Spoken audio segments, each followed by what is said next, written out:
स्वागत कीजिए हमारे अतिथि गणों का।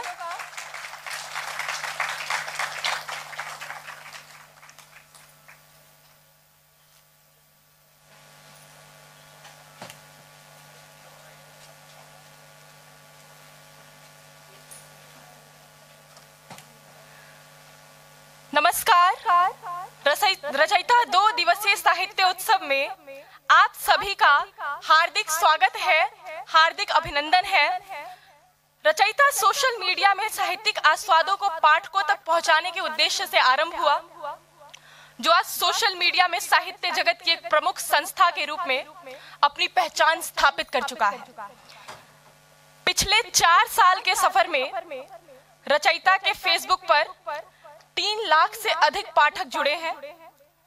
पाठकों का यही प्रेम हमें यहाँ तक लेकर आया है, क्योंकि वो कहते हैं ना कि जज्बात में लिपटा हुआ एक विश्वास ही तो है। जज्बात में लिपटा हुआ एक विश्वास ही तो है। अपनापन और क्या है, महज एक एहसास ही तो है। अपनापन और क्या है, महज एक एहसास ही तो है।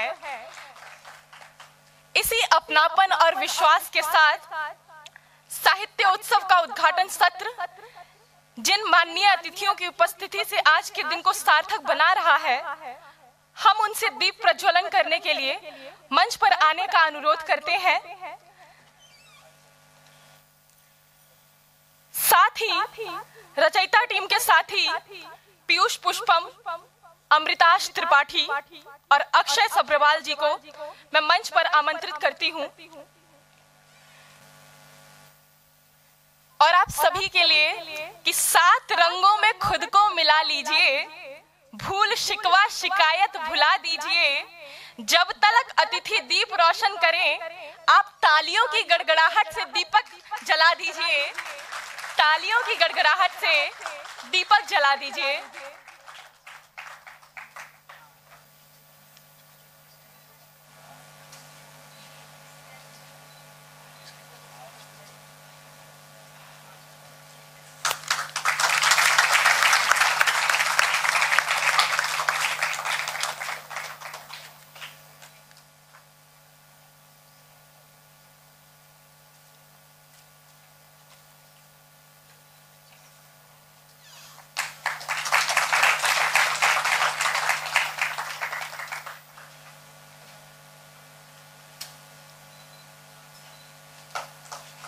तालियों की गड़गड़ाहट से दीपक जलाइए।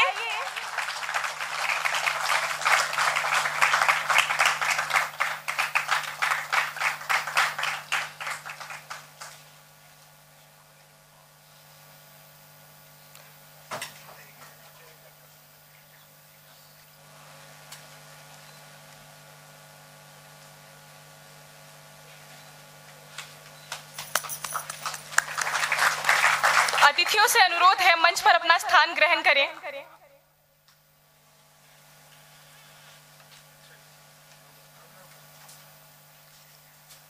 हमारे अतिथियों का हार्दिक स्वागत एवं अभिनंदन है। आप सभी से अनुरोध है तालियों के साथ हमारे अतिथि गणों का स्वागत कीजिए।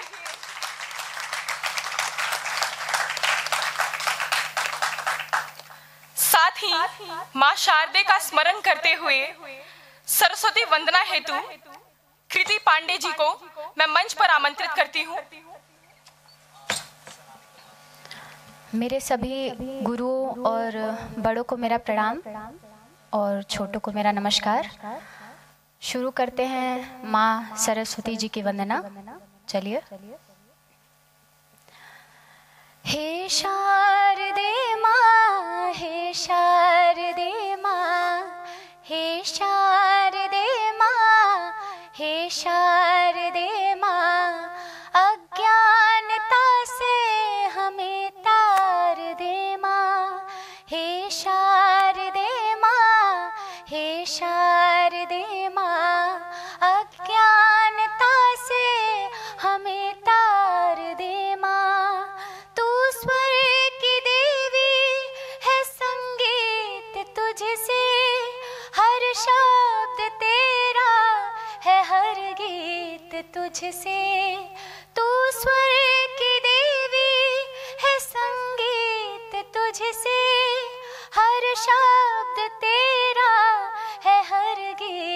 तुझसे, हम हैं अकेले, हम हैं अधूरे, हम हैं अकेले, हम हैं अधूरे।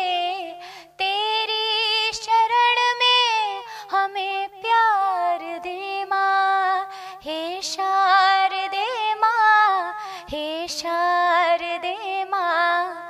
अज्ञानता से हमें तार दे माँ, तू श्वेत वर्णी कमल पे विराजे, हाथों में वीणा मुकुट सिर पे साजे। तू श्वेत वर्णी कमल पे विराजे, हाथों में वीणा मुकुट सिर पे साजे। अज्ञानता के मिटा दे अंधेरे, अज्ञानता के मिटा दे अंधेरे। उजालों का हमको संसार दे माँ, हे शारदे माँ, हे शारदे माँ, हे शारदे माँ, हे शारदे माँ। अज्ञानता से हमें तार दे माँ, अज्ञानता से हमें तार दे माँ, अज्ञानता से हमें तार दे माँ।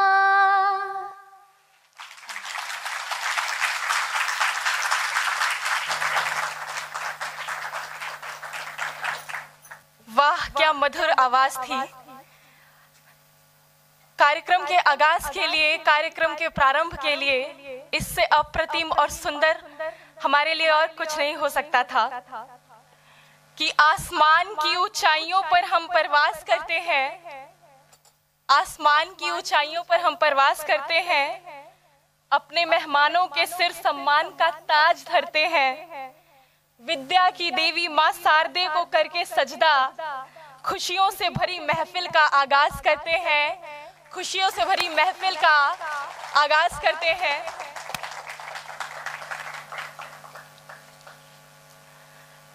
कार्यक्रम की अगली कड़ी में हम अपने अतिथियों का सम्मान करना चाहेंगे। सर्वप्रथम दिल्ली विश्वविद्यालय के कुलपति अध्यक्ष प्रोफेसर योगेश सिंह जी के सम्मान के लिए मैं दिल्ली विश्वविद्यालय के हिंदी विभाग के शोधार्थी प्रशांत मिश्रा जी को मंच पर आमंत्रित करती हूं। माननीय कुलपति अध्यक्ष जी के सम्मान के लिए मैं हिंदी विभाग के शोधार्थी पीयूष पुष्पम जी को मंच पर आमंत्रित करती हूं। तालियों की गड़गड़ाहट के साथ हमारे अध्यक्ष महोदय का सम्मान कीजिए।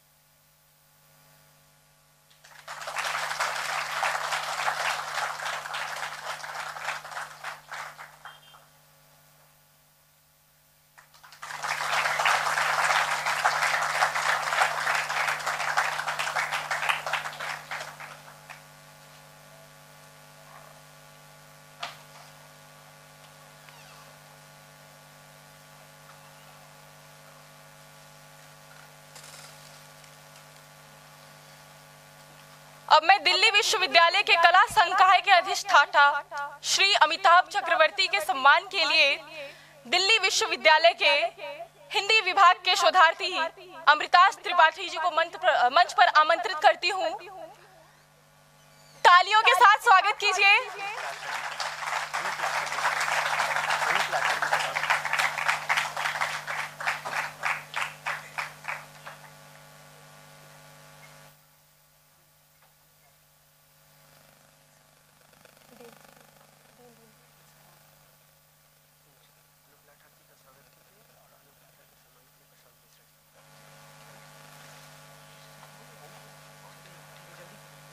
हमारे बीच विराजमान है दिल्ली विश्वविद्यालय के cultural council public relation officer Shri Anup Lathar ji. आप सभी तालियों के स्वागत के साथ सम्मान कीजिए। सर के सम्मान के लिए मैं दिल्ली विश्वविद्यालय के शोधार्थी अमृताश त्रिपाठी जी को मंच पर आमंत्रित करती हूं।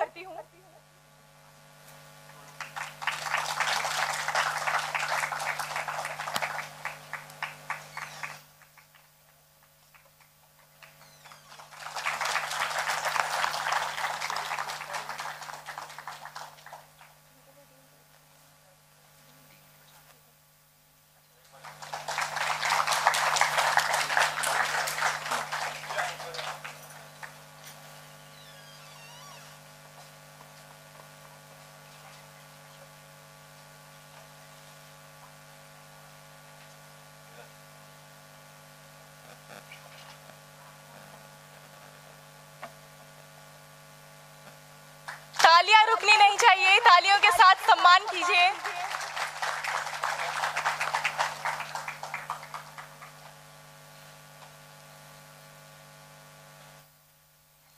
अब मैं दिल्ली विश्वविद्यालय के कला संकाय के अधिष्ठाता श्री अमिताभ चक्रवर्ती जी के सम्मान के लिए दिल्ली विश्वविद्यालय के हिंदी विभाग के शोधार्थी अक्षय सब्रवाल जी को मंच पर आमंत्रित करती हूं।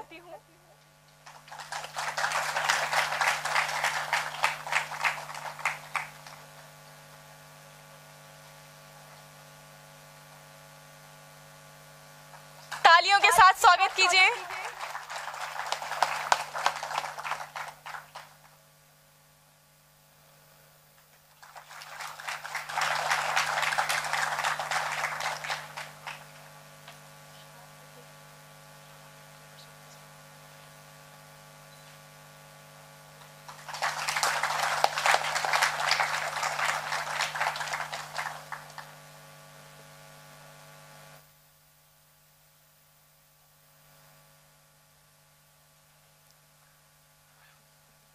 अब मैं दिल्ली विश्वविद्यालय के हंसराज की प्राचार्य प्रोफेसर रमा जी के सम्मान के लिए दिल्ली विश्वविद्यालय के शोधार्थी प्रशांत मिश्रा जी को मंच पर आमंत्रित करती हूं।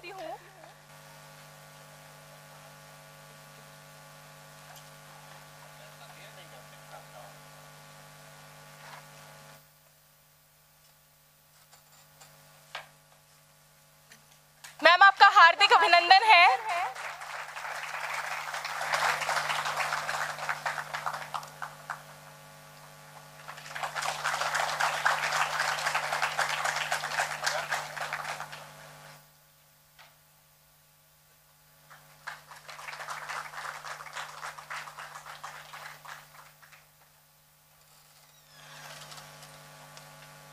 अब मैं दिल्ली विश्वविद्यालय के हिंदी विभाग के पूर्व अध्यक्ष प्रोफेसर शिवराज सिंह बेचैन जी के सम्मान के लिए कीर्ति पवार को मंच पर आमंत्रित करती हूं कि वो आकर सर को सम्मान ज्ञापित करें।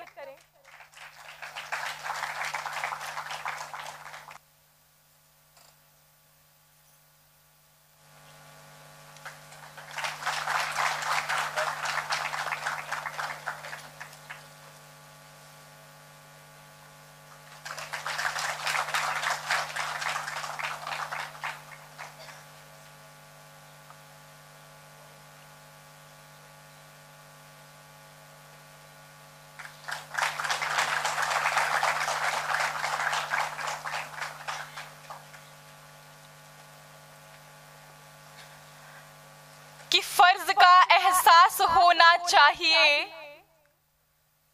फर्ज का एहसास होना चाहिए, कर्म अपने साथ होना चाहिए। कामयाबी चूमेगी हर कदम, कामयाबी चूमेगी हर कदम। विश्वास आपके पास होना चाहिए, विश्वास आपके पास होना चाहिए। ऐसे ही विश्वास और आस्था के धनी मंच पर आसीन सभी अतिथियों का मैं मुस्कान शर्मा हृदय की गहराइयों से हार्दिक स्वागत एवं अभिनंदन करती हूं।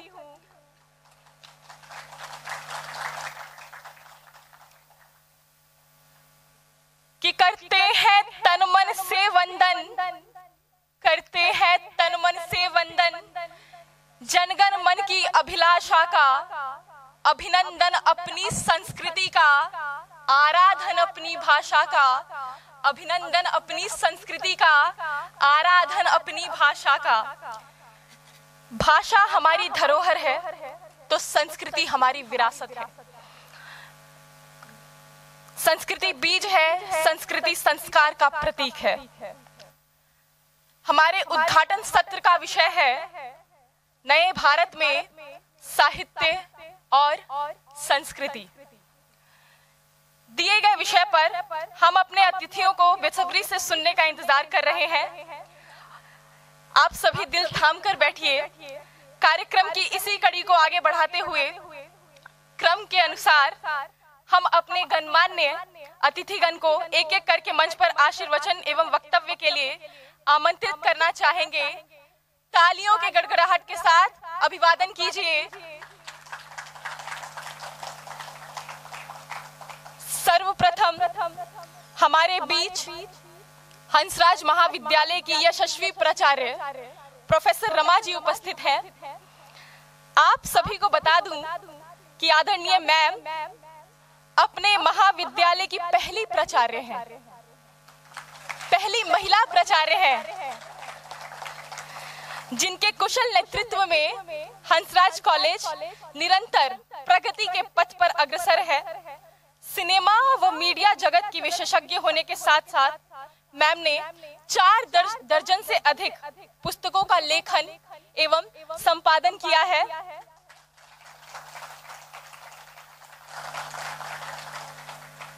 मैं मैम से सादर अनुरोध करती हूँ कि वो मंच पर आए और हम सभी को आशीर्वचन से लाभान्वित करें। तालियों के साथ स्वागत कीजिए।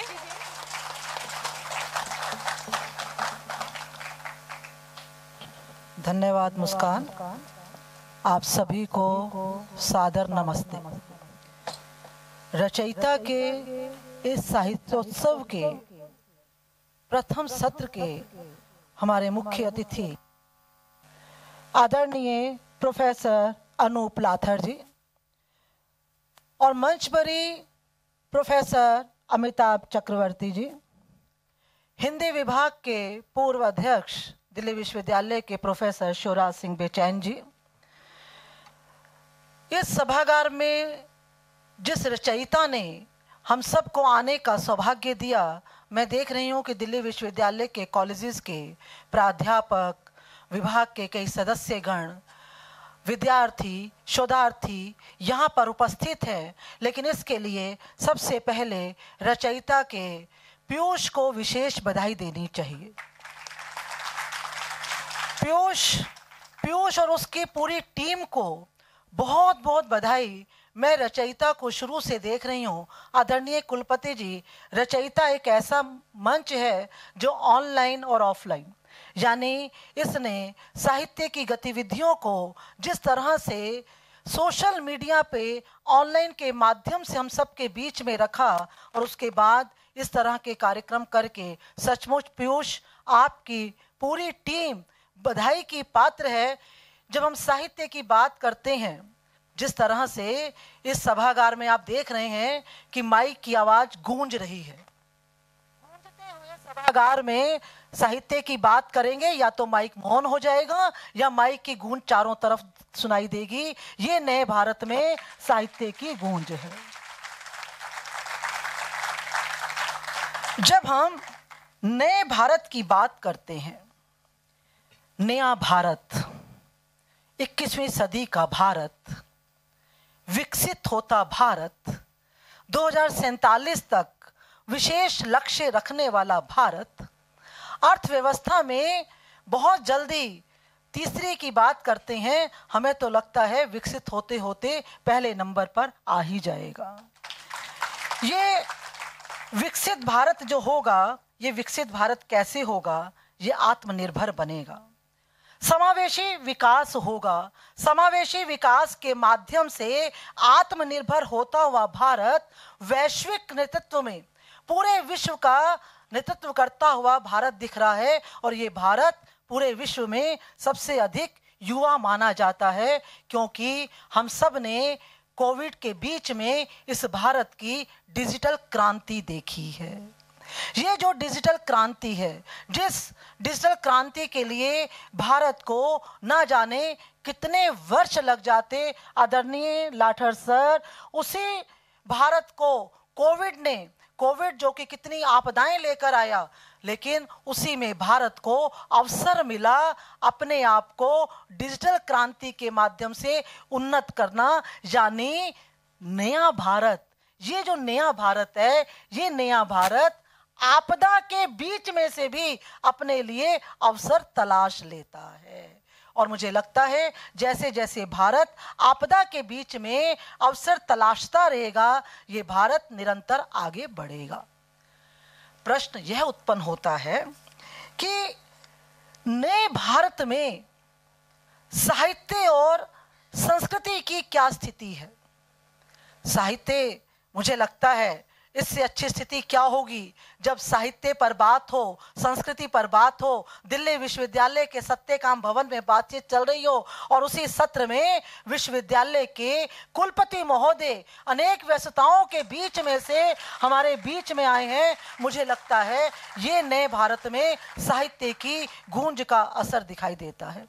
साहित्य पर बात करने से पहले हम संस्कृति पर बात करना चाहेंगे। संस्कृति क्या? आप सब साहित्य के अधिकतर विद्यार्थी शोधार्थी बैठे हुए हैं। मैं मानकर चलती हूं कि आप सब ने रामधारी सिनकर की संस्कृति के 4 अध्याय पुस्तक पढ़ी होगी। उसमें में साफ कहते हैं, यदि किसी राष्ट्र की यात्रा देखनी हो तो उस राष्ट्र की संस्कृति देख लेनी चाहिए। भारत की जो संस्कृति है, भारत की संस्कृति चंद वर्षों में निर्मित नहीं हुई है। इस संस्कृति ने बहुत लंबी यात्रा की है, हजारों वर्षों की यात्रा की है। और जब जब भारत के इतिहास पर किसी भी तरह से अंधेरे के, निराशा के बादल आए, यहाँ की संस्कृति ने भारत को बचाया। क्योंकि संस्कृति हमारी पहचान है, संस्कृति हमारा आचार विचार है, संस्कृति हमारा अस्तित्व है, संस्कृति भारतीय नागरिकता को प्रमुखता से सामने लाने का पूरा एक आयाम प्रस्तुत कर देती है। और भारतीय संस्कृति ऐसी संस्कृति है जो पूरे विश्व को आकर्षित करती है। इसी संस्कृति को देखते हुए जयशंकर प्रसाद जी ने कहा, अरुण यह मधुमेह देश हमारा, जहां पहुंच अनजान क्षितिज को मिलता एक सहारा। ये भारत की संस्कृति थी। विश्व भर के लोग यहाँ पर आते थे। वे कोई यहाँ पर भारत की में अपना कुछ रोजगार करने के लिए नहीं आते थे, बल्कि ये जो हमें आदरणीय कुलपति जी की अध्यक्षता में मैं इस बात को कह रही हूँ, ये जो हमें बार बार ये बताया गया कि भारत कृषि प्रधान देश था, भारत गांवों का देश था, लेकिन मैं कई बार अक्सर सोचती हूँ अमिताभ जी, भारत कृषि का क्यों? क्या भारत उद्योगों का देश नहीं था? जो विदेशी यहाँ पर आए थे, विदेशी भारत पर आधिपत्य स्थापित करने के लिए आए थे, उनका उद्देश्य क्या था? उनका उद्देश्य भारतीय संस्कृति को समाप्त करना था। और था आदरणीय कुलपति जी, मैं कहती हूँ भारत जो है सोने की नहीं, बल्कि ये तो सोने का शेर था।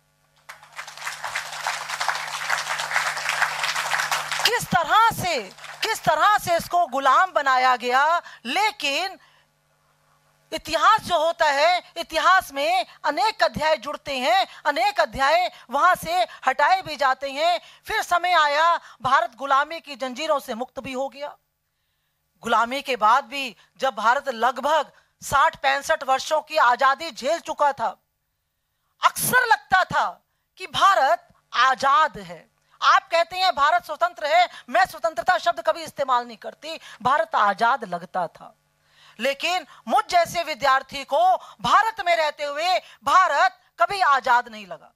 क्यों आजाद नहीं लगा? ना हमारी अपनी भाषा, ना हमारा अपना रहन सहन, ना हमारा अपना खान पान। भारत ने लगभग 60 वर्षों की आजादी को इसी तरह से देखा और इस देश के इतिहास के साथ खूब कहना चाहिए छेड़छाड़ करके हम जैसे विद्यार्थियों को भारत के भविष्य के साथ छेड़छाड़ की गई और भारत के भविष्य को गुमराह किया गया। लेकिन ईश्वर तो ईश्वर है।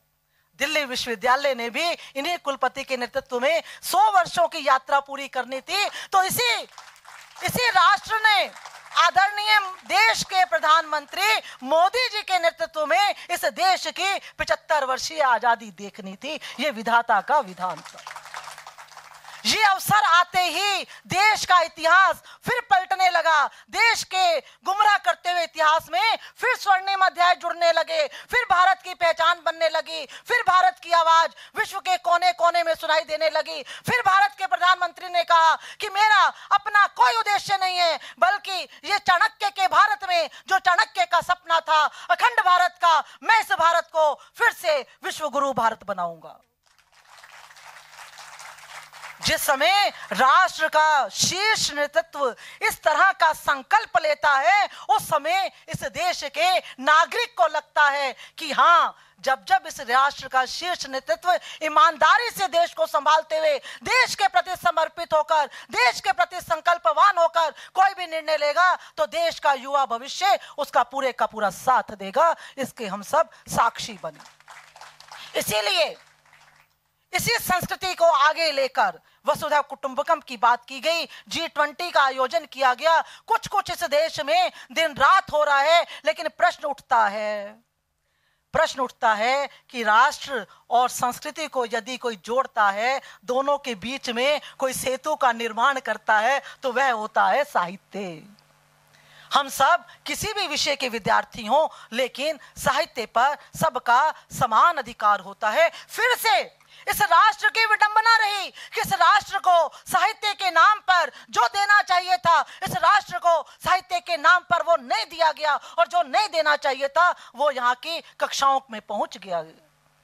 समय ने जैसे बाकी चीजों को बदला, यहाँ की फिर उस व्यवस्था को भी बदला जाने लगा, और ये समझा गया कि क्योंकि साहित्य किसी राष्ट्र की पहचान होती है। जिस तक्षशिला पर भारत गर्व करता था, उसी तक्षशिला नालंदा में विदेशियों ने क्या किया था? वो चाहते तो कुछ भी कर सकते थे। उनको लगा नहीं, सबसे पहले तक्षशिला और नालंदा को नष्ट किया जाए। वो एक तक्षशिला, एक या नालंदा, एक विश्वविद्यालय को नष्ट करने का प्रश्न नहीं था। वो बात थी इस देश के, इस राष्ट्र के संस्कृति के माध्यम से इस राष्ट्र के साहित्य पर चोट करना। लेकिन इस राष्ट्र पर संकट आते हैं, ऐसे ही नहीं कहते हैं। ये राष्ट्र जितना संकट के दौर से गुजरता है, उतना फिर से चमकता हुआ बाहर आता है। यही कारण है साहित्य के नाम पर जब हम वर्तमान में बात करते हैं, साहित्य चंद पुस्तकों के का नाम नहीं है। प्रोफेसर बेचैन, साहित्य चंद साहित्यकारों का नाम नहीं है। साहित्य चंद विधाओं का नाम नहीं है, बल्कि आज जो साहित्य है वो साहित्य केवल सामाजिक सुधारों की बात नहीं करता। साहित्य में एक समय पर हमें लगता था, प्रेमचंद ने कफन कहानी लिख दी, हम सबको कितना पढ़ते पढ़ते हम भावुक हो जाते थे। दिनकर को पढ़ते पढ़ते कैसे क्रांति के हमारे स्वरों में आवाज पैदा हो जाती थी। मैत्री शरण गुप्त की कविताएं पढ़ते पढ़ते कैसे हम देश प्रेम की भावना पर मन मिटा करते थे। भारतेंदु को पढ़ते पढ़ते हम अलग युग में चले जाते थे। लेकिन इस नए भारत ने साहित्य की पूरी परिभाषा बदल दी। जैसे राष्ट्र प्रेम देश के कोने कोने में, घर के हर चार दीवारी के भीतर पहुंच गया, ऐसे ही साहित्य भी सोशल मीडिया के माध्यम से आज घर घर में पहुंच गया है। अब जो साहित्य है, सिनेमा, साहित्य में सिनेमा की बहुत बात की जाती है। साहित्य केवल अंग्रेजी, हिंदी, एक दो भाषाओं तक सीमित नहीं रहा, बल्कि साहित्य में क्षेत्रीयता का प्रभाव बढ़ने लगा। और इस साहित्य में जो विविधता आई, वो जो लगभग 35 वर्षों के बाद राष्ट्रीय शिक्षा नीति आई, जिसको आप लोग NEP 2020 क्रिकेट के मैच की तरह रफ्तार बढ़ाने वाली शिक्षा नीति कहते हैं। उसी तरह से इसमें भाषाओं की बहुलता बढ़ गई। और साहित्य में अब जो है लेखक बड़े शहरों के जीवन की बात करता है, उद्यमशीलता की बात करता है, कैरियर की चुनौतियों की बात करता है, कैसे छोटे शहरों से बड़े शहरों में पलायन से संबंधित अनेक कहानियां हम पढ़ते हैं। लेकिन साहित्य में ये जो विविधता आई, वो आप देखेंगे हमारे कई विद्यार्थी अपने ब्लॉग्स लिखते हैं, अब हम बुक्स की बात नहीं करते, अब हम ई बुक्स की बात करते हैं, अब हम पॉडकास्ट की बात करते हैं। और यहाँ तक पहले एक किताब को प्रकाशित करवाने के लिए प्रकाशक हमें कितना परेशान करते थे, अब जो है स्व प्रकाशित, मुझे लगता है ये सबसे बड़ी जो नई विधा आई, सेल्फ पब्लिश बुक्स जो है, ये जो स्व प्रकाशित पुस्तकों का चलन हुआ है, इसने भी साहित्य को बहुत बड़ी विविधता दी है। पहले हमारे जो विद्यार्थी, गरीब घरों के विद्यार्थी होते थे, हम लोग पब्लिक लाइब्रेरी में चले जाया करते थे। लाइब्रेरी की बात का मतलब होता था एक ऐसा सभागार जिसमें पुस्तकें होंगी, लेकिन अब तो ई लाइब्रेरी की बात होती है। और आप सौभाग्यशाली हैं, दिल्ली विश्वविद्यालय के उस पुस्तकालय के बीच में जब हम ई लाइब्रेरी की बात करते हैं तो लगभग 1.5 लाख पुस्तकें ई लाइब्रेरी में होना सर बहुत बड़ी बात है, दिल्ली विश्वविद्यालय की बहुत बड़ी उपलब्धि है। मुझे लगता है इस ई लाइब्रेरी के माध्यम से जो हमारा साहित्य है वो लगातार आगे बढ़ रहा है। हमारे विद्यार्थी मोबाइल ऐप्स की बात करते हैं, पहले हमें फिल्में देखने के लिए 3 घंटे का समय चाहिए होता था, लेकिन फिल्मों की दुनिया, फिल्मों के साहित्य को किसने बदल दिया? आपकी वेब सीरीज ने बदल दिया। इसीलिए जब पंचायत या एस्पिरेंट्स या आप 12th फेल आप लोगों ने देखी होगी, या कोटा फैक्ट्री, ये फिल्में, ये जो वेब सीरीज बन रही हैं, इनके माध्यम से घर घर में आपका सिनेमा पहुंच गया है। ये जो साहित्य है, ये साहित्य की बदलती हुई विधाएं हैं। और इसीलिए हम बार बार कहते हैं कि अब जो 21वीं सदी का भारत है, इस नए भारत की धरती पर साहित्य का दीप जलाना है। ये नए सारे शोधार्थियों को सुनना होगा कि साहित्य का आधार लेकर आपको आगे बढ़ना है। इसीलिए मैं कहती हूं, नए भारत की धरती पर साहित्य का दीप जलाना है, संस्कृति की धारा में हमको नया परचम लहराना है, ज्ञान, कला और विचारों से विश्व में स्वर्णिम अध्याय लिखा जाना है। ये जो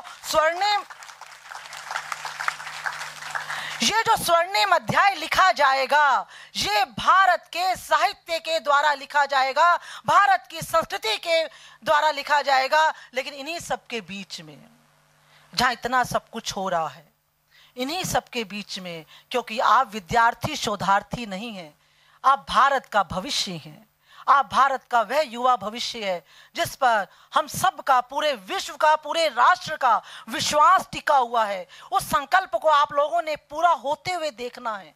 मेरी आपसे करबद्ध प्रार्थना है, आप फेसबुक पर सक्रिय रहिए, आप सोशल मीडिया का पूरा इस्तेमाल कीजिए, लेकिन आप अपने महाविद्यालय में, आप अपने विश्वविद्यालय में, जहां जहां पर भी हैं, आप कुछ समय इस मोबाइल को छोड़कर पुस्तकों के साथ भी जुड़िए। जब आप लाइब्रेरी में जाएं, आप कोशिश करिए 24 घंटे में से 1 घंटा कम से कम हम केवल पुस्तक पढ़ेंगे, मोबाइल से दूर रहेंगे। क्योंकि ये जो डिजिटल क्रांति लेकर आ रही है, जो साहित्य सामने आ रहा है, ये साहित्य उपलब्धियों के साथ साथ बहुत सारी समस्याओं को लेकर भी आ रहा है। हमारे जो विद्यार्थी, शोधार्थी, डिप्रेशन, निराशा, ना जाने किस तरह की हमारे सामने एक वह दुनिया भी निर्मित हो रही है, उस दुनिया से हमने अपने आप को बचाना है। हमने अपने सब विद्यार्थियों को चाहिए कि वो अपना शारीरिक, आत्मिक, मानसिक विकास करते हुए साहित्य पढ़ें, अच्छा साहित्य पढ़ें। लिखने के नाम पर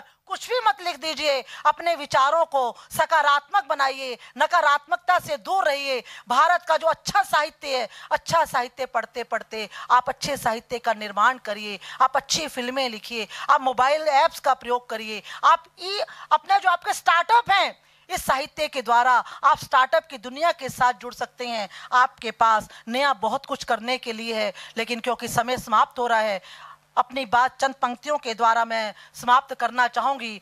उससे पहले मैं रचयिता को बहुत बहुत बधाई देती हूँ। पीयूष, मैं आपका हार्दिक धन्यवाद करती हूँ कि आपने मुझे अवसर दिया यहाँ पर अपने विचार रखने का। और मेरी चंद पंक्तियाँ हैं, अब नए भारत में साहित्य संस्कृति को साथ लेकर हम सब जाति धर्म के भेद भुलाकर, हम सबको जाति धर्म के भेद भुलाकर एक नए भारत का निर्माण करना है। संकुचित सोच की बेड़ियां तोड़कर संकुचित सोच की बेड़ियां तोड़कर खुली हवा में फिर से उड़ना है।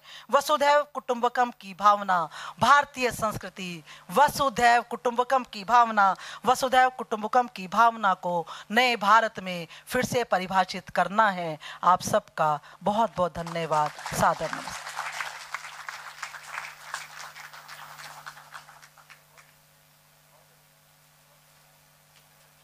बहुत बहुत धन्यवाद मैम। आपके आशीर्वचन ही हमारे लिए संबल है कि हमको है अभिमान देश का, जिसका पांव पखारे सागर।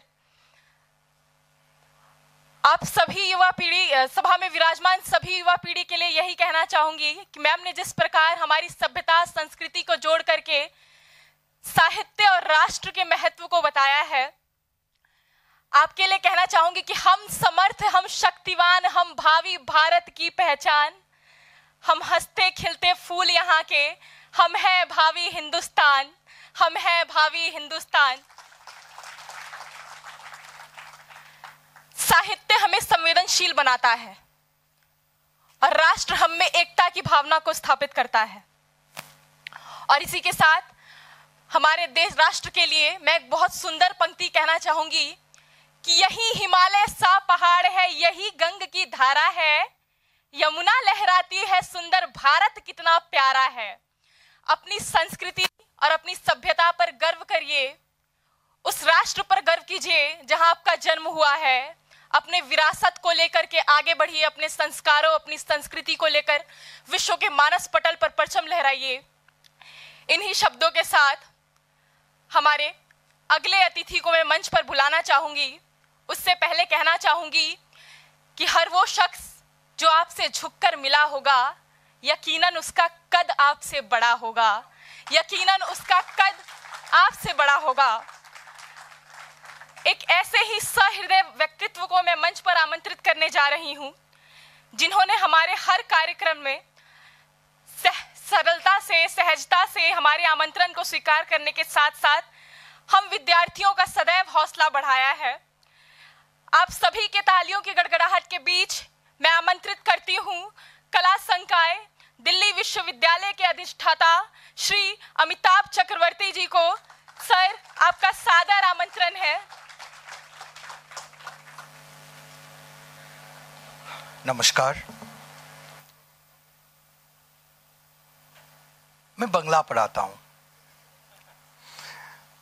और कंपैरेटिव इंडियन लिटरेचर, पर दिल्ली में 20 साल से ज़्यादा हो गया है और मैं विश्वास करता हूं कि भाषा का कोई शिक्षक ऐसा नहीं हो सकता है जो जिस शहर में रहे उसकी भाषा ना जाने, उसकी पत्रिका ना पढ़े। उसी को याद रखते हुए आज मुझे बहुत अच्छा लग रहा है कि मैं हिंदी के साहित्य उत्सव में हूँ। रचयिता ने जो ऑर्गेनाइज किया है। पीयूष को थोड़ा बांग्ला आता है और उसका एडवांटेज उसने बहुत लिया है मुझसे। पीयूष और उसके जो टीम के लोग हैं, मिलता रहता हूँ आर्ट्स फैकल्टी बिल्डिंग में। कुछ ना कुछ हर वक्त कर रहे हैं वो लोग, कोई कुछ ना कुछ ऑर्गेनाइज कर रहे हैं, सोच रहे कुछ नए से, अच्छा लगता है। ये बात है कि देखिए, साहित्य का मास्टर हूं तो साहित्यकार लेके बोलने के लिए बहुत स्पेस है, पर हम आज ये बात हमें नहीं करना है, क्योंकि हम जिनको सुनना चाहते हैं उन लोगों को हमने आमंत्रण किया है। हाँ, किसी कवि सत्र में बुला लेते, क्योंकि मैं भी थोड़ा बहुत लिखता हूं। आप सभी को ये मैं देख रहा था कि आप लोग सिर्फ साल में एक बार साहित्य सम्मेलन ही नहीं करते हैं, आप लोगों ने अंतर्राष्ट्रीय महिला दिवस में भी अनुष्ठान किया है और यहाँ जो किताबों की स्टॉल आप लोगों ने लगाया है, वो थोड़ा ना वो फैकल्टी में कहीं पे लगा दीजिएगा, ताकि स्टूडेंट्स को पता चले यहाँ किताबों की स्टॉल लगी हुई है। और साहित्य जो लोग लिख रहे हैं उनको बस यही मेरा कहना है कि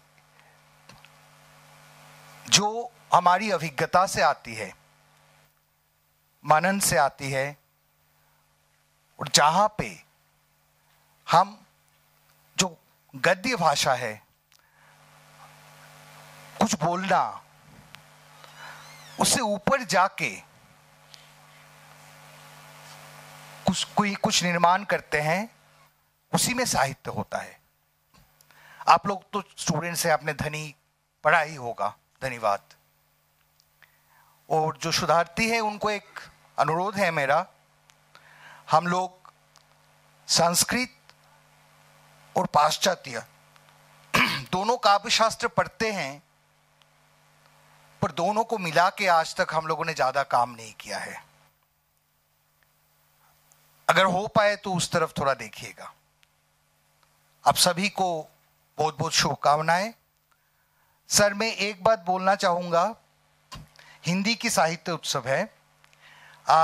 मेरे सामने बैठे हैं मेरे विभाग के कन्नड़ की शिक्षिका, मणिपुरी के शिक्षक और एसएफएस विभाग के पोलिश की शिक्षिका और हंगेरियन की शिक्षिका।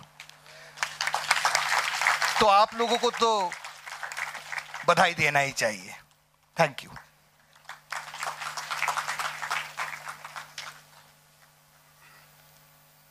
बहुत बहुत धन्यवाद सर। हम सभी के बीच विराजमान हैं प्रेरणा मल्होत्रा जी। मैम, आपका सभा में हार्दिक स्वागत एवं अभिनंदन है। आप सभी तालियों की गड़गड़ाहट के साथ मैम का अभिनंदन कीजिए। हमारे अगले अतिथि हैं दिल्ली विश्वविद्यालय के हिंदी विभाग के पूर्व अध्यक्ष एवं प्रसिद्ध साहित्यकार प्रोफेसर शिवराज सिंह बेचैन जी। सर, आपका मंच पर हार्दिक अभिनंदन है। आशीर्वचनों से हम विद्यार्थियों को लाभान्वित करें। ये तो थोड़ी ज्यादती हो रही है क्योंकि मैं वक्ताओं की लिस्ट में था नहीं, लेकिन ठीक है, आपका जैसा हमारे माननीय कुलपति महोदय जी, रमा जी और हमारे कला संकाय के अधिष्ठाता हमारे मित्र ताव जी, निश्चित तौर पर रचयिता बधाई का पात्र है। इसलिए नहीं कि उसने आज ये आयोजन सफलतापूर्वक कर लिया है, बल्कि बरसों से उसकी सक्रियता, जिसके बारे में हमारे अधिष्ठाता महोदय संकेत कर रहे थे, ये इनकी पीयूष की जो टीम है, ये लंबे समय से, मैं तो देख रहा हूँ कि जब मैं अध्यक्ष था और मेरा वो अध्यक्ष काल था, कोरोना का काल था, उसमें भी ये लोग सक्रिय थे और बाद में भी।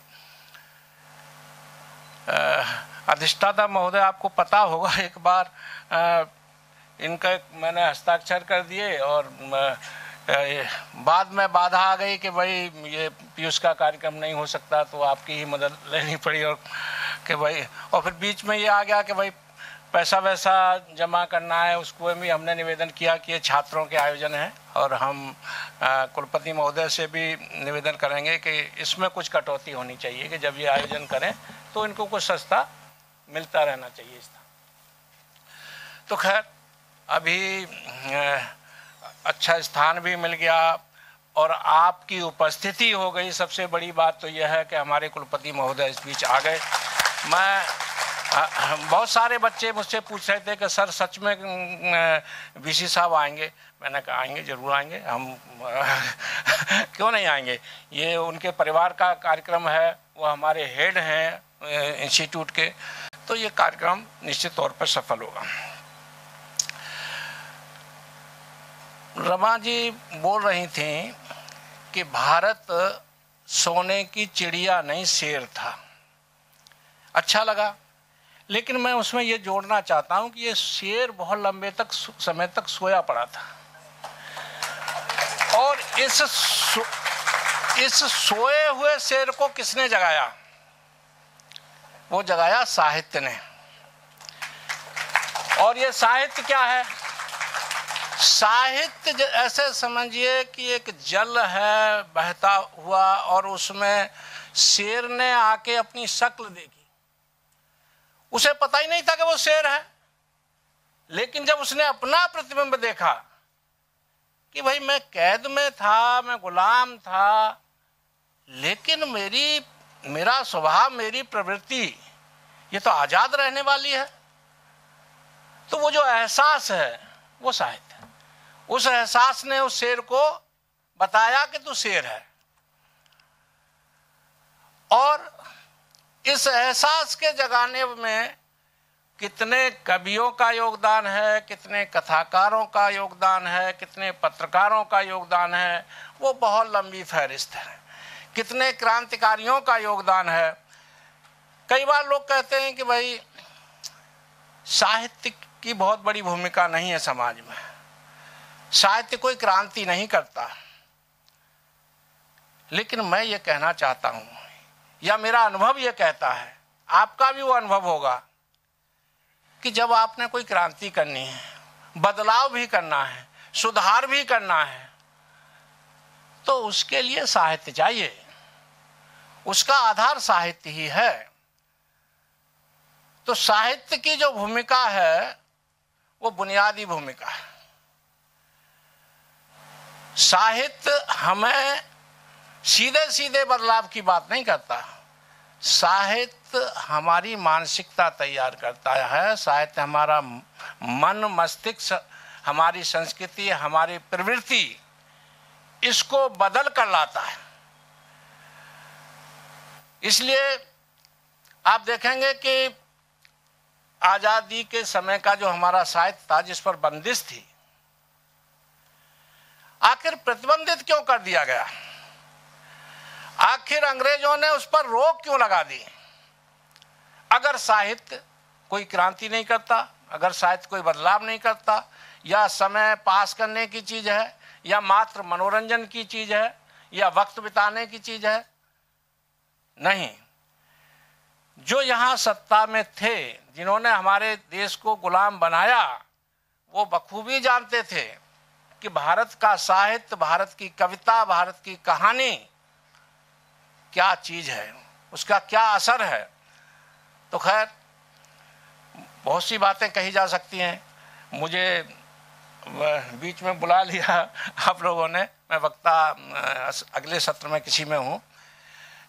मैं बहुत बहुत बधाई देता हूँ रचयिता को, और हमारे कुलपति महोदय ने गरिमा बढ़ाई इस कार्यक्रम की, आप सब लोगों का मनोबल बढ़ाया, और मैं समझता हूँ आज वो संदेश देंगे, उस पर हम देर तक सोचेंगे। 2 दिन ये कार्यक्रम चलेगा और सफलतापूर्वक चलेगा, मुझे पूरी उम्मीद है।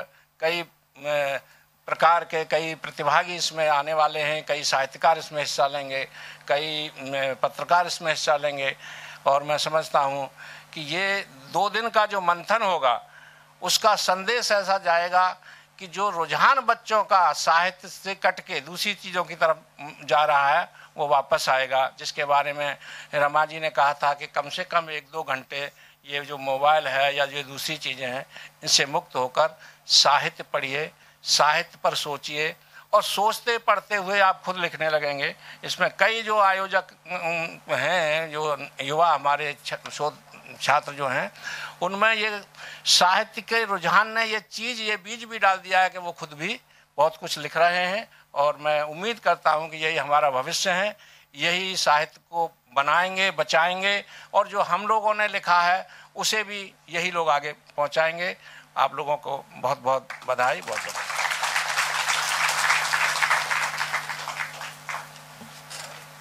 बहुत बहुत धन्यवाद सर। वो कहा जाता है ना कि जब जागो तभी सवेरा। निश्चित तौर पर साहित्य समाज में परिवर्तन लाने में, बदलाव लाने में एवं क्रांति लाने में सबसे सशक्त आधार एवं हथियार है। इसी के साथ हमारे अगले अतिथि हैं लोक संस्कृति के लिए सराहनीय कार्य करने वाले, सबसे प्रतिष्ठित और विश्वसनीय वीकली इंडिया टुडे द्वारा भारत के टॉप 20 में अनूठा नायक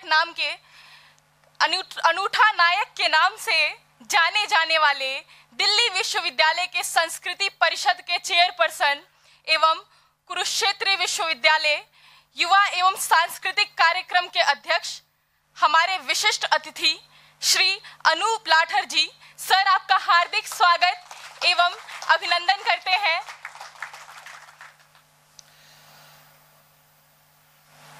सभी को प्रणाम, नमस्कार। आदरणीय कुलपति प्रोफेसर योगेश सिंह जी, प्रोफेसर रमा जी, बेचैन साहब, बेचैन या विचलित या,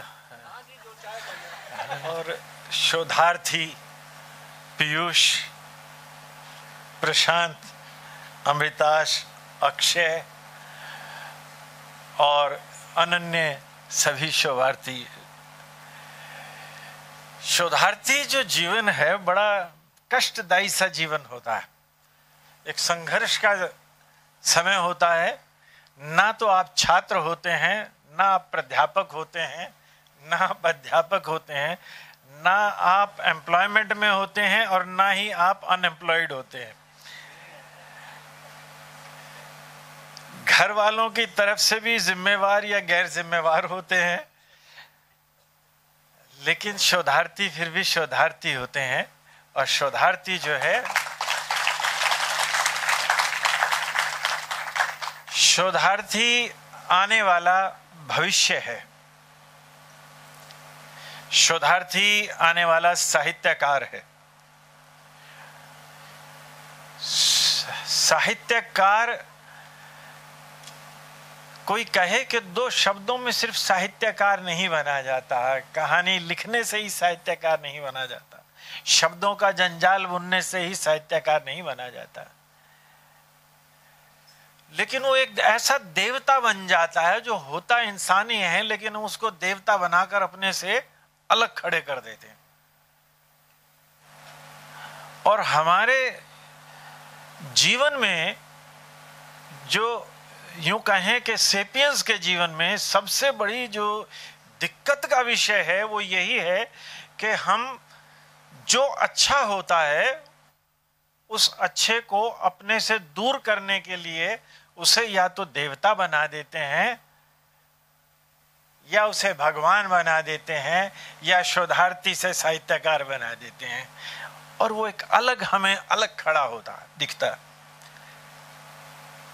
लेकिन कहाँ कहानी और शब्द, यही तो जंजाल है सब साहित्यकार का, कहानी और शब्द, भाषा। 6000 के करीब विश्व में भाषाएं हैं, जिसमें 200, 250, 300 कुछ ऐसी लिपियां हैं। और उस श्रेणी में अगर गिना जाए तो हिंदी बड़ी नौजवान भाषा है। संविधान के अनुसार अगर हम चलें और संविधान के अनुसार सोचें तो भाषा वो होती है जिसमें लिपि भी होती है, और उस कड़ी में देखें तो हिंदी बड़ी नौजवान भाषा है, अभी अभी जन्मी कुछ वर्षों में।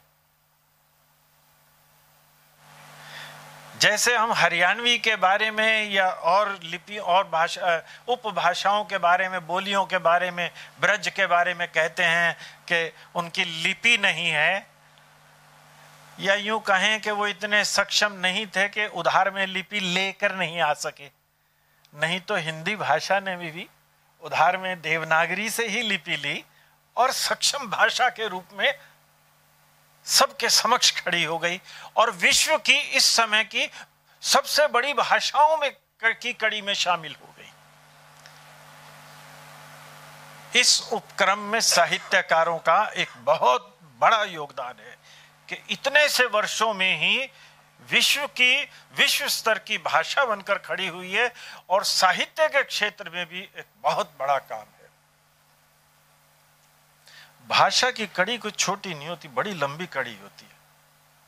मैं अभी एक किताब पढ़ रहा था तो बोट्सवाना में अभी भी ऐसी हमारी प्रजातियां हैं जहां पर अभी भी वो क्लिक्स से बात करते हैं, बस इतने से ही वो मुंह से कुछ शब्द निकालते हैं अभी भी उनके पास शब्द नहीं है, लेकिन भाषा के साथ साथ कहानी जो है, नरेटिव जो है, वो सबसे ज्यादा महत्वपूर्ण है। ये कहानियां ही हैं जो इंसान को जोड़कर रखती हैं। ये कहानियां ही हैं जो देश बनाती हैं। ये कहानियां ही हैं जो धर्म बनाती है। ये कहानियां ही हैं जो हमें आगे प्रगति के रास्ते पर ले जाती हैं। और कहानी बनाना कोई मुश्किल नहीं होता। आपके चारों तरफ कहानी होती है। आप सुबह प्रथम उठ के चलते हैं, घर से निकलते हैं, रास्ते में आपको पता नहीं कौन कौन मिलता है। आप हॉस्टल में खड़े होते हैं, हॉस्टल में रहते हैं, रात को फिर क्या क्या आपके साथ घटता है, आप फिर उसके ऊपर कहानी। सिर्फ शब्द ही बनाने होते हैं। एक अंधेरी रात थी, सन्नाटा छाया हुआ था, और आप कुछ शब्द जोड़ते हैं और उससे एक अपने मन के जो आपके सोच होती है उसके आधार पर एक कहानी बवंडर सा खड़ा कर देते हैं। और उसके बाद जो देखता है वही आपकी उस स्वप्न की दुनिया में चला जाता है, और उस स्वप्नों के द्वारा आपके जो मन के आचार विचार हैं वो उसको समझ में आने लगते हैं। नाजीज ने कहानी ना बनाई होती तो जर्मन वो वॉर नहीं होता। महाभारत जैसी कथाएं ना होती, रामायण जैसी कथाएं ना होती तो आज हिंदू धर्म नहीं होता। यीशु की कहानी घड़ी गई या बनाई गई या जो थी उसकी संरचना की गई और उसको समझाया गया तो इतना एक विशाल धर्म आकर खड़ा हुआ। तरो ताजा ताजा हमारे पास बाबा गुरु नानक देव की कहानियां। वो जो सब कुछ लिखा जाता है ये जरूरी नहीं होता कि वो सच है, लेकिन ये जरूर है वो ऐसे लिखा जाता है कि वो आपको सच से भी ज्यादा एक सबसे बड़ा सच नजर आता है। आप शोधार्थियों ने आज इस कड़ी में ये जो आयोजन किया है, आपको इसके लिए मैं बहुत बहुत मुबारकबाद देता हूं। कारण है आपके सीमित साधन हैं, आपके पास बहुत ही सीमित प्रश्य है। मैं कुलपति महोदय से भी आपके बिहाफ पर निवेदन करूंगा कि शोधार्थियों को एक प्रश्य मिलना चाहिए, क्योंकि वो सज्जन भविष्य के साहित्यकार हैं। ये हमारे देश का भविष्य है, हमारी सोच का भविष्य है, हमारे नरेटिव्स का भविष्य है, और ये इनको हर हालत में एक प्रश्य दिया जाना चाहिए। आपको बहुत बहुत मुबारक, बहुत बहुत शुभकामनाएं। धन्यवाद।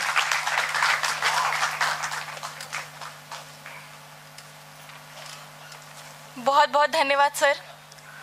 निश्चित ही भाषा अभिव्यक्ति का सबसे सुंदर एवं सशक्त माध्यम है।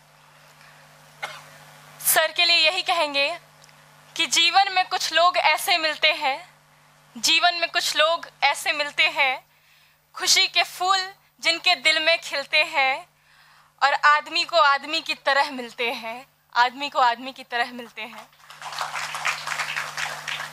धन्यवाद। दिल में दया, आंखों में करुणा, होठों पर मुस्कान, मुश्किल है मिल पाना इन जैसा इंसान, मुश्किल है मिल पाना इन जैसा इंसान। हम सभी के लिए बड़े ही सौभाग्य की बात है कि हमारा विश्वविद्यालय, जिनकी छत्र छाया में, जिनके प्रखर नेतृत्व में अपने स्वर्णिम इतिहास को रचते हुए 100 वर्ष पूरे कर चुका है, एक ऐसे व्यक्तित्व जिन्होंने अपना संपूर्ण जीवन कला, शिक्षा, ज्ञान एवं राष्ट्र को समर्पित कर दिया है, ऐसे ही कर्म और विश्वास के आधार पर समाज में अपना स्थान स्थापित किया है। इसी विश्वास, आस्था के धनी दिल्ली विश्वविद्यालय के अध्यक्ष हमारे माननीय कुलपति प्रोफेसर योगेश सिंह जी का मैं मंच पर हार्दिक स्वागत करती हूं। जोरदार तालियों की गड़गड़ाहट के बीच सर का अभिनंदन कीजिए।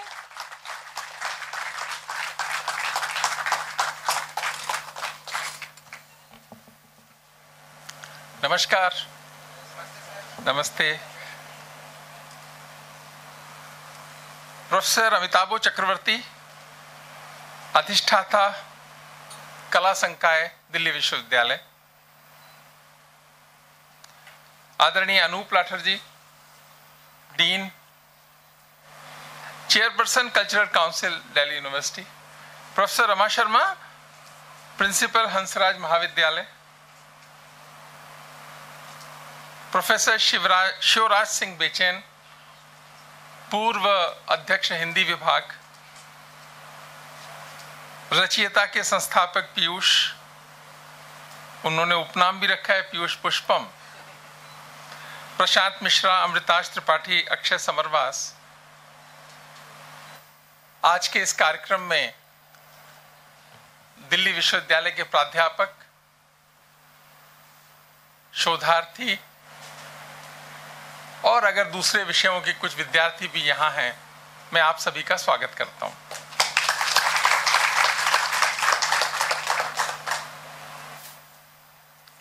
प्रोफेसर अमिताभ चक्रवर्ती जी ने सही कहा कि यहां पर पोलिश भाषा के भी लोग हैं, अंग्रेजी भाषा के लोग भी हैं, बंगला के वो खुद हैं और बहुत सारी भाषाओं के लोग हैं। और आप सब लोग जो हिंदी में काम करते हैं, हिंदी भाषा में पीएचडी कर रहे हैं, पर हिंदी विभाग के प्राध्यापक यहां पर कम नजर आ रहे हैं। हिंदी विभाग की उपस्थिति कम नजर आ रही है। हो सकता है कोई मजबूरी रही हो, लेकिन जब जब हिंदी में कुछ हुआ तो हिंदी वालों ने ही उसका विरोध किया। जब हिंदी को राजभाषा का दर्जा देने की बात आई तो दूसरी भाषा के लोगों ने उसके फेवर में वोट किया। सबने हिंदी भाषा को कि वो राष्ट्रभाषा बने, इसके फेवर में जो मेंबर ऑफ पार्लियामेंट हिंदी से अलग प्रदेशों के आते थे, उनमें से बहुत सारे लोगों ने हिंदी के फेवर में वोट दिया। वोट कम मिला तो उत्तर प्रदेश से कम मिला, वोट कम मिला तो बिहार से कम मिला, वोट कम मिला तो राजस्थान और मध्य प्रदेश के सांसदों से कम मिला।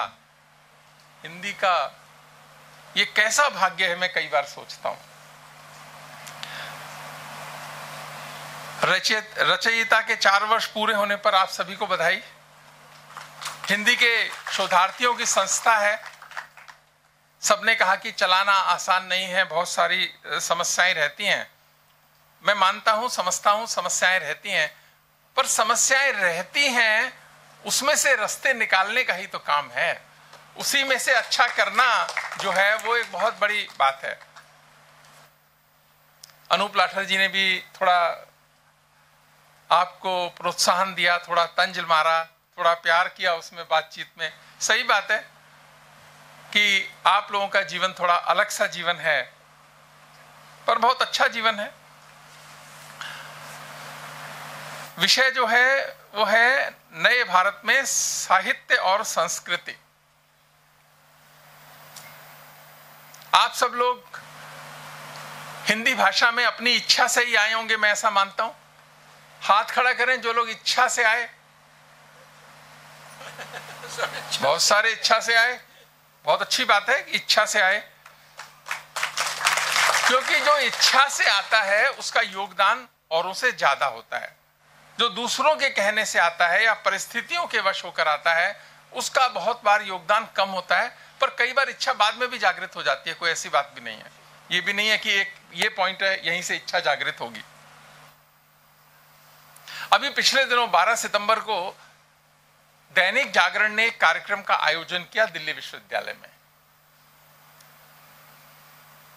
और उसका टॉपिक था हिंदी है हम, हिंदी है हम। तो उस दिन पहली बार मेरे मन में विचार आया कि हिंदी कितनी पुरानी भाषा है। अनूप लाठर जी ने कहा तो नौजवान भाषा है हिंदी, अभी बहुत ही नई है। मैंने कई हिंदी वालों से भी पूछा कि ये बताओ कि हिंदी कितनी पुरानी भाषा है, क्योंकि भारत में बहुत सारी भाषाएं बहुत पुरानी हैं, लेकिन हिंदी कितनी पुरानी भाषा है। किसी ने कहा कि 8वीं शताब्दी में हिंदी का प्रारंभ हुआ, किसी ने 9वीं शताब्दी कहा, किसी ने 10वीं शताब्दी कहा। अलग अलग लोगों ने अलग अलग बताया,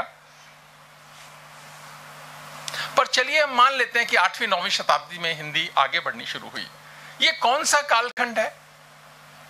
अगर हिंदी की दशा, हिंदी की समझ, हिंदी का संघर्ष समझना है तो आप उसकी जब उत्पत्ति हो रही थी उस समय का कालखंड तो देखिए। उस समय पृथ्वीराज चौहान का राज्य था दिल्ली में, और पृथ्वीराज चौहान के दरबार में एक उनके कवि थे चंद-बरदाई, और चंद-बरदाई ने पृथ्वीराज की जीवन की गाथा को लिखने का तय किया। और जब उन्होंने तय किया तो उन्होंने लिखा पृथ्वीराज रासो लिखी। हो सकता है आप में से कुछ लोगों ने पढ़ी भी हो। वो पृथ्वीराज के जीवन की गाथा है। पर ऐसा बहुत लोग मानते हैं जब पृथ्वीराज चौहान हारे कि भारत से वीरता के युग का अंत हुआ उस दिन जब पृथ्वीराज चौहान हारे।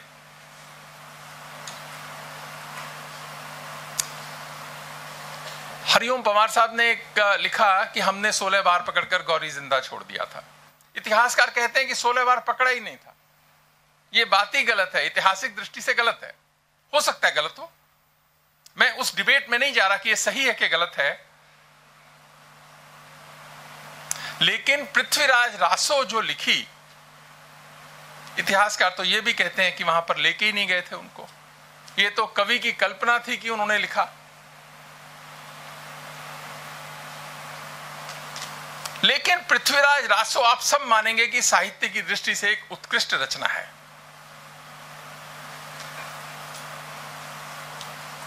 रामचंद्र शुक्ल ने इसको प्रथम महाकाव्य माना, तो हम मान लेते हैं कि हिंदी वहां से शुरू होनी, दिखनी शुरू हो गई। यह साहित्यिक दृष्टि का ग्रंथ है। लेकिन गलती कहां होती है? जब हम इसमें इतिहास देखना शुरू करते हैं। जब हम साहित्य में इतिहास देखना शुरू करते हैं और इतिहासकारों के लेखन में साहित्य ढूंढना शुरू करते हैं, उस घालमेल में गड़बड़ होनी शुरू हो जाती है। जब इतिहासकार इतिहास की बात करता है तो पहले कहता है ये तो कवि ने बहुत वैसे ही बढ़ा चढ़ा के लिख दिया, अपनी इमेजिनेशन से लिख दिया। वो ये भूल जाता है ये कहते हुए कि इतिहास भी तो वही है जो राजा लिखवाता है उससे। इतिहासकार जो लिख देते हैं क्या वो भी सत्य है? तो ये जो घालमेल है उसमें भी सच नहीं है, जो इतिहासकार लिख रहा है उसमें भी सच पूरा नहीं है। उसकी दृष्टि है, उसका पर्सपेक्टिव है, उसकी समझ है, सोच है उसकी। और इतिहासकार और जो कवि लिख रहा है वो भी उसकी समझ है, सोच है, दृष्टि है, संभावना है, जो वो सोचता है। तो इन दोनों को अलग करने की देखनी चाहिए। साहित्य की जो दृष्टि है उसमें इतिहास नहीं आना चाहिए, इतिहास की दृष्टि में साहित्य की इतनी आवश्यकता नहीं है। वो जो घालमेल है उससे गड़बड़ होती है। और तब से जब हिंदी आई, भारत गुलाम होना शुरू हो गया, भारत कमजोर होना शुरू हो गया। भारत की गुलामी, कमजोरी और गरीबी में हिंदी पनपी है। उसने भारत के साथ संघर्ष किया है। खराब दिन भी देखे हैं हिंदी ने, लेकिन हिंदी ने साथ कभी नहीं छोड़ा। और इस देश को कमजोर करने का काम हिंदी वालों ने कभी भी नहीं किया। हिंदी ने इस देश को तोड़ने का काम भी कभी नहीं किया। हिंदी ने अच्छा काल देखा ही कहां है?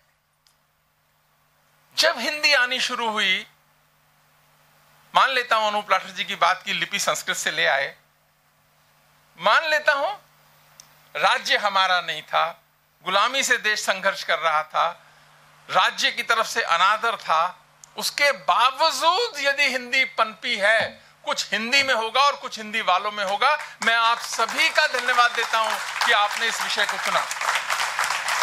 आसान नहीं था। राज्य के सपोर्ट से, राज्य की सहायता से बहुत सारी भाषाएं बनती हैं, बहुत सारे साहित्यकार बनते हैं, पनपते हैं, बढ़ते हैं। पर हिंदी के साहित्यकार को तो कभी वो मौका ही नहीं मिला कि उसको राज्य का सपोर्ट मिला, या उसको कुछ मिल गया हो या मिलने की आशा हो। ऐसी परिस्थिति 700-800 काल में, भारत के पराभव के काल में, जब हिंदी पनपी, बड़ी हुई, समझदार हुई, आगे बढ़नी शुरू हुई। इसका मतलब क्या है? और भारत को आजादी आ गई, उसके बाद भी क्या बदला?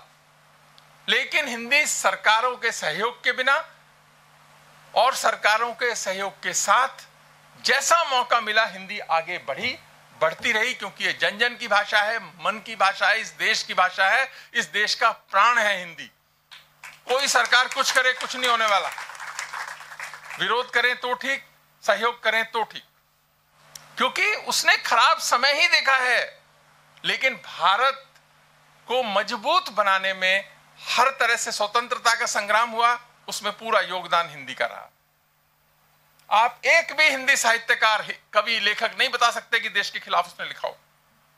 आप ढूंढिए, आपको मिलेगा नहीं कोई। जब हम कहते हैं कि शिक्षा के अंदर राष्ट्र प्रेम होना ही चाहिए, हिंदी में तो ये पहले से ही है, हिंदी वालों में भी ये पहले से ही है। तो ये एक बहुत बड़ी उपलब्धि है।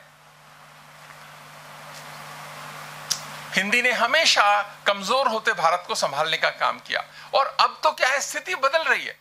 अब भारत मजबूत होने लगा है, तो हिंदी का जो विशाल रूप है अभी आना है। मैं मानता हूं कि आप सब लोग, जो मेरे बच्चे यहां बैठे हैं, आप तो हिंदी को बहुत ही भव्य होते देखोगे अपने जीवन काल के अंदर, क्योंकि भाषा अपने आप में न तो ताकतवर होती है ना मजबूत होती है। उसको बोलने वाले ताकतवर होते हैं तो भाषा ताकतवर होती है, बोलने वाले यदि समझदार हो जाते हैं तो भाषा समझदार हो जाती है। और अब भारत, जब भारत के प्रधानमंत्री ने संकल्प लिया कि भारत एक विकसित राष्ट्र होगा 2047 तक, प्रोफेसर रमा ने भी उसके बारे में बात करी। मैं मानता हूं कि भारत होगा, भारत की इकोनॉमी $4 ट्रिलियन से $20-25 ट्रिलियन पहुंचेगी, तो उसमें हिंदी का बहुत भारी योगदान होगा, हिंदी साहित्य का योगदान होगा। जब भारत विश्व का नेतृत्व करने की क्षमता रखेगा, वो हिंदी से ही तो होगा। हिंदी के राष्ट्रीय और अंतर्राष्ट्रीय स्तर के साहित्य से विश्व का मन बनाने का काम हिंदी करेगी। तो आपने बहुत अच्छा काल आगे देखना है, आप उसमें अपनी भूमिका तय कीजिए।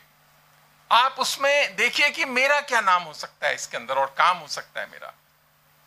बहुत अच्छा समय आपको मिला है बच्चों। ये समय हमारे से पहले की जनरेशन, उससे पहले की जनरेशन और जब से हिंदी चली है तब से नहीं मिला।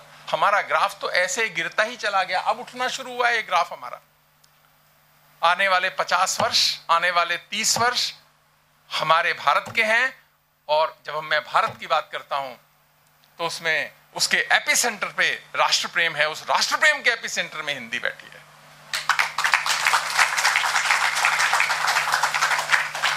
आप ये देखिए कि जो कवि होता है वो कैसे रचना करता है चीजों की।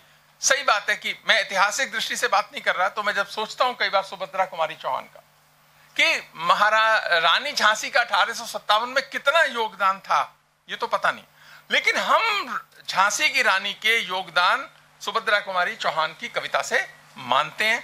उन्होंने उनको क्या किया, नई जनरेशन तक भेजने का काम किया। भारत के मन के अंदर यदि रानी झांसी गई तो वो कविता जो थी कि सिंहासन लुठे राजवंशों ने भ्रिक्टी तानी थी, बूढ़े भारत में भी आई फिर से नई जवानी थी, गुमी हुई आजादी की कीमत हमने पहचानी थी। आगे क्या है, दूर फिरंगी को करने की हमने मन में ठानी थी, चमक उठी सन 57 में वो तलवार पुरानी थी, बुंदेले हर बोलों के मुख हमने सुनी कहानी। ये कविता की ताकत है, साहित्य की ताकत है। आप व्यक्ति को अमर कर सकते हैं। सुभद्रा कुमारी चौहान ने झांसी की रानी को झांसी की रानी बनाया। आप भी अपनी जिंदगी में कुछ बनाइएगा ना, झांसी की रानी बनाइएगा किसी को। ऐसी प्रेरणा लेने का काम ही तो साहित्य का उत्सव है कि बनाइएगा। मेरी शुभकामनाएं आपके साथ हैं।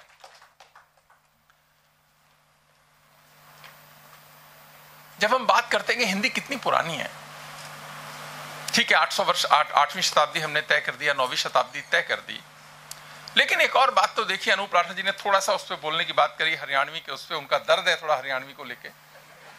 हम तो कह रहे हैं कि आप भी उधार ले आइए कुछ।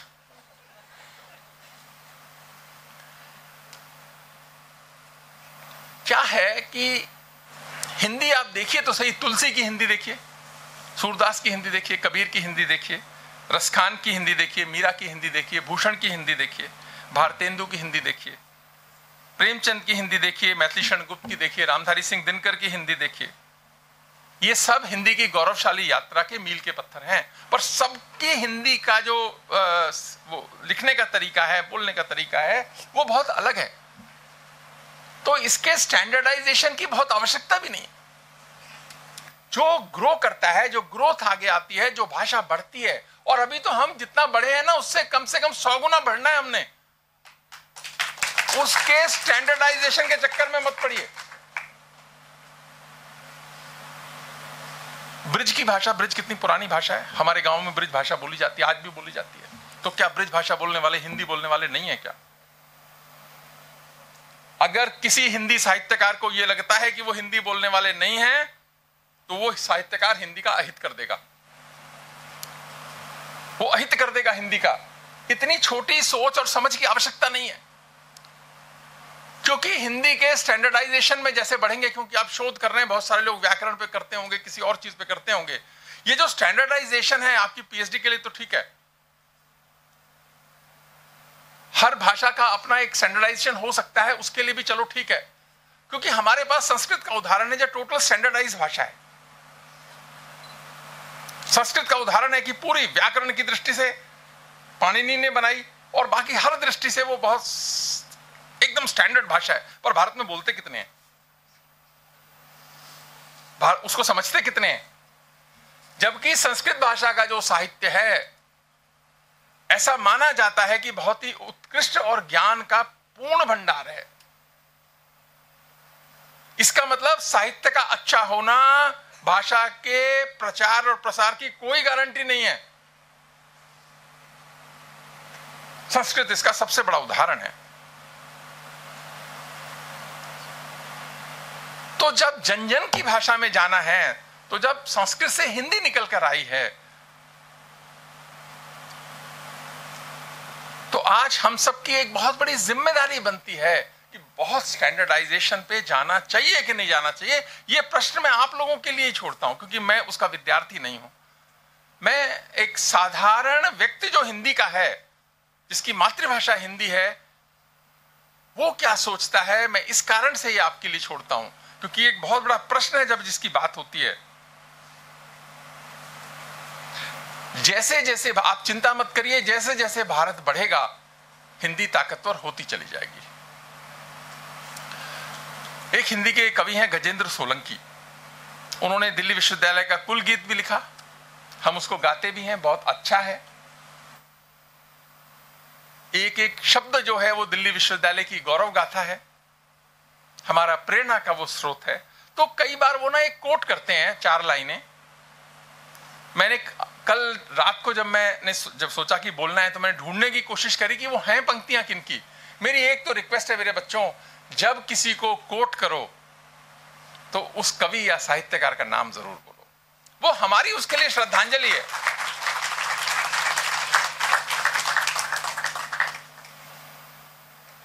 अभी एक मेरी बिटिया ने कोट किया वसीम बरेलवी को, किसी को न हो सका उसके कद का अंदाजा, वो आसमां था मगर सिर झुका के चलता था।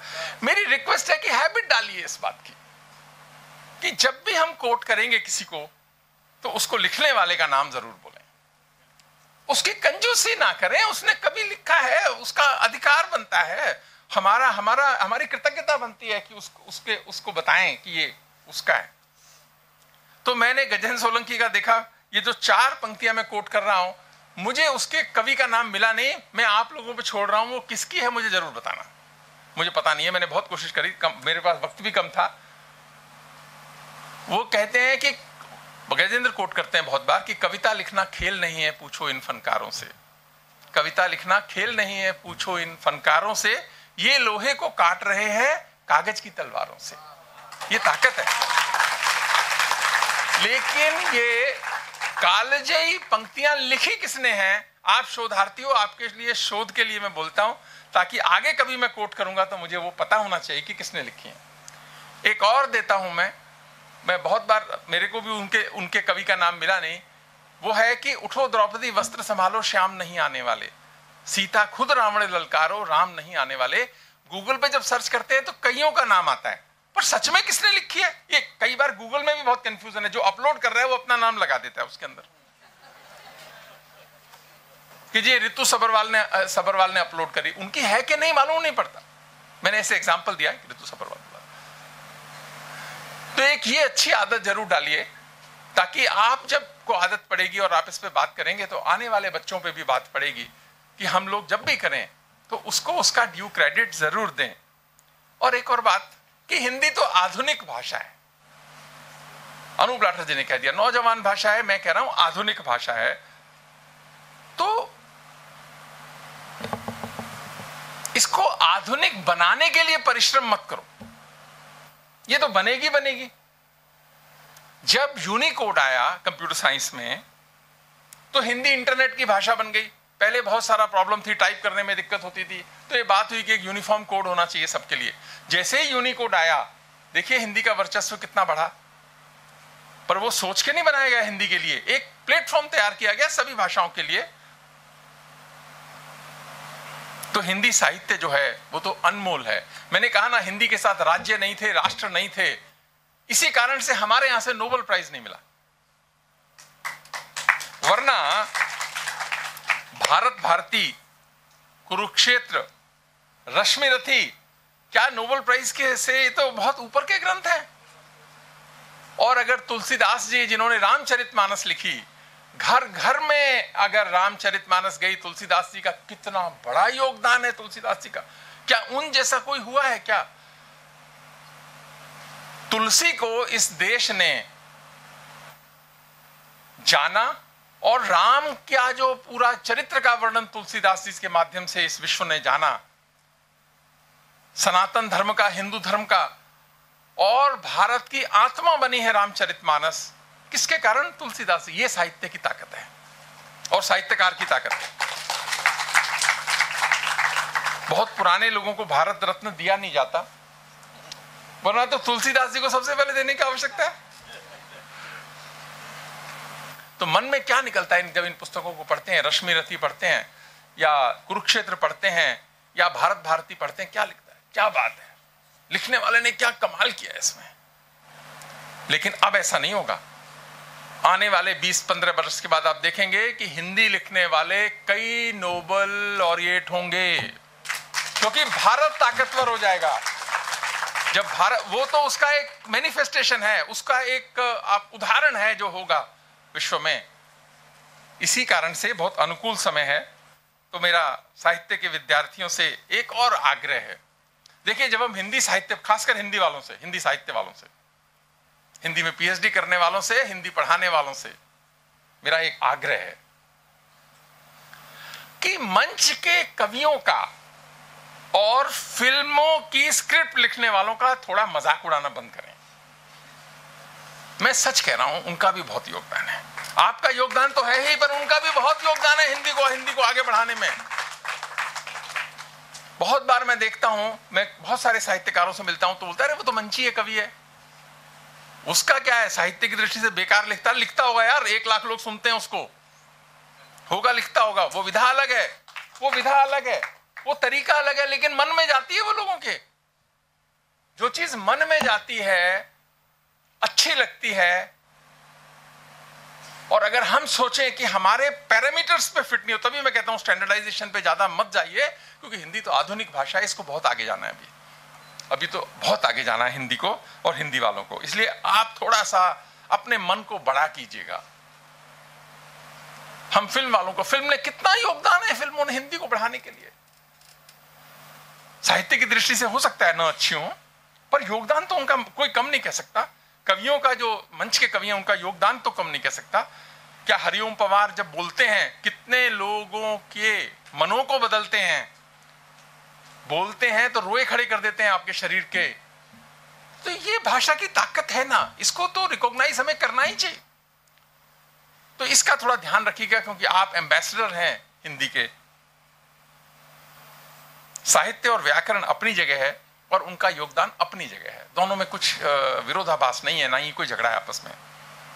तो मेरी आपको शुभकामनाएं भी हैं, और मैं चाहूंगा कि आप कुछ अच्छा लिखें, अपनी जिंदगी में कुछ अच्छा लिखें, कुछ सच्चा लिखें, कुछ अच्छा लिखें, कुछ सच्चा लिखें, कुछ मन का लिखें और कुछ जन का लिखें। कुछ अच्छा लिखें, कुछ सच्चा लिखें, कुछ मन का लिखें, कुछ जन का लिखें। और अभी जो ये ट्रेन हिंदी की शुरू हुई है, आप उसका फ्लैग पकड़िए ना, आप उसका टॉर्च बिरर बनिए, उसका फ्लैग पकड़िए। ये देश आपसे अपेक्षा रखता है, क्योंकि बहुत सारी चीजें जब बदल रही हैं, बदलेंगी, तो अच्छे लोगों की, जानकार लोगों की आवश्यकता बहुत बढ़ेगी। आप अपने को योग्य बनाइए, उसके लिए आप योग्य बनाएंगे तो कोई भी कमी नहीं है आगे आने वाली की। जो भारत की गाड़ी आगे बढ़ेगी, भारत की हवाई जहाज जो आगे बढ़ रहा है, आप बहुत अच्छी सीट पे जाएंगे, बिजनेस क्लास में बैठेंगे उसमें। आप सभी को ढेर सारी शुभकामनाएं।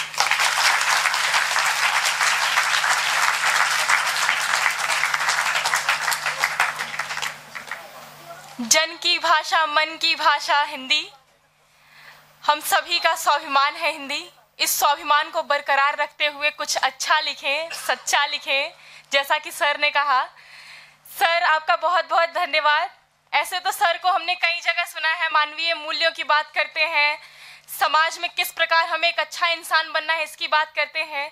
आज हमने सर को साहित्य पर सुना, आज सर ने हमारी भाषा हिंदी पर बोला।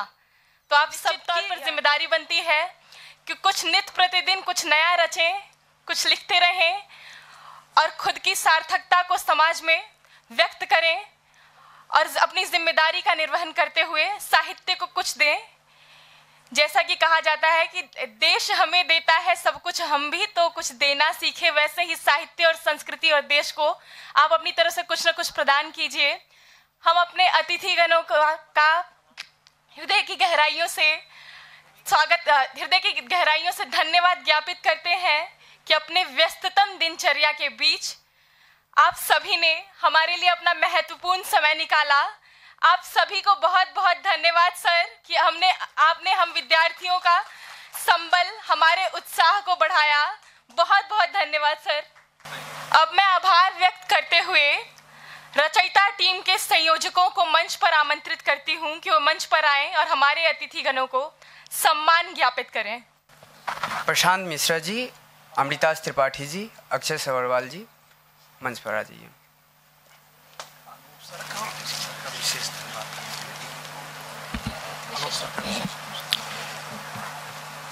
उद्घाटन सत्र यहीं पर समाप्त होता है और इस पूरे कार्यक्रम के लिए, जो यहाँ पर कार्यक्रम हो पा रहा है, उसके लिए भी मैं अनूप लाठर सर का और हमारे कुलपति योगेश सिंह जी का विशेष धन्यवाद देना चाहता हूँ कि उनके कारण यहाँ पर हम लोग इकट्ठा हो पाए हैं और साहित्य का कार्यक्रम कर पा रहे हैं।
इस सत्र के बाद अभी हम अगले सत्र की ओर बढ़ेंगे, जिसमें संस्कृति परिषद के अनूप लाठर सर और साहिल जी की बातचीत होगी।